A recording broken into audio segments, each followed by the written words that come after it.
బయట అందరూ అనుకుంటారు అన్నగారి మనవడు, బాబుగారి కొడుకు, ఈజీ లైఫ్ అని.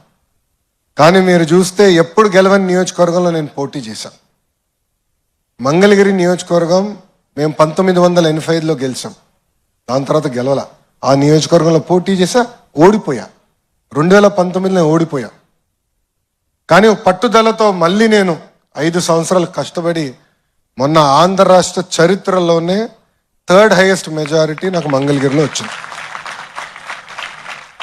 ఇది మీ అందరికి ఎందుకు చెప్తున్నానంటే, జీవితం అనేది ఒక పరీక్ష లాంటిది. దేవుడు ఒక్కొక్కరికి ఒక రకమైన పరీక్ష పెడతారు.